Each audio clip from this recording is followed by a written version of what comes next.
Masakit. Sobrang support ko mula bata hanggang ngayon. Tapos ginanon lang nila. Kasi kung alam ko lang na may training sila na ganyan, ma'am, kahit mahirap kami, hindi ko yun ipapahamak yung anak ko talaga. Kaya ngayon, gusto ko ng justice talaga. Kung anong nangyari. Bakit gano'n ang nangyari sa anak ko? Alam naman nila mabigat yung linlagay nila sa paa o andin sa kamay. Tapos, pinaano pa nila sa dagat. Hindi na ba sila naawa? Tapos, ang dami nila. Ba't naman pumunta sila doon na walang dalang rescue, walang medic? Pwede po ba kami kahit na kahit may sinin lang po na mensahe, pananalita lang po. Ano po, ma'am?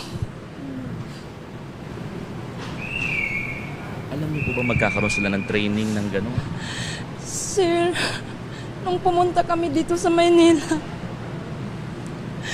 sinabi nila, nakausapin kami nila. Nung nag-orient sila, hindi talaga nila sinabi na magkakaroon ng training na ganun. Kasi kung sinabi pa lang nila, matanong ko na sa anak ko, kaya mo ba yun? Para madesisyonan namin. Hindi ko alam ba't ganun ang nangyari. Ang bigla na lang nag-text yung anak ko, sabi niya, 1 week siguro wala akong cellphone. Kasi yung may training kami dun sa Baler. Tapos sabi niya, hindi pwede daw mag-cellphone. Sabi ko, sige nak, mag-amping. And then, dapat ingatan yung katawan kasi isa lang yun.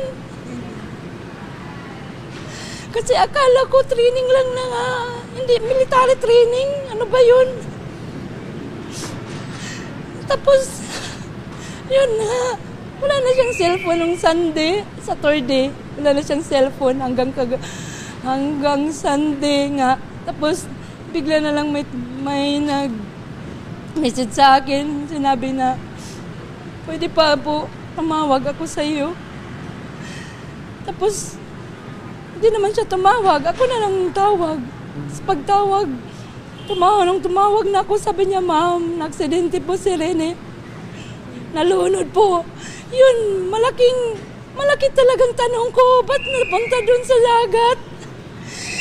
Kasi basketball naman yung anak ko, hindi naman swimming.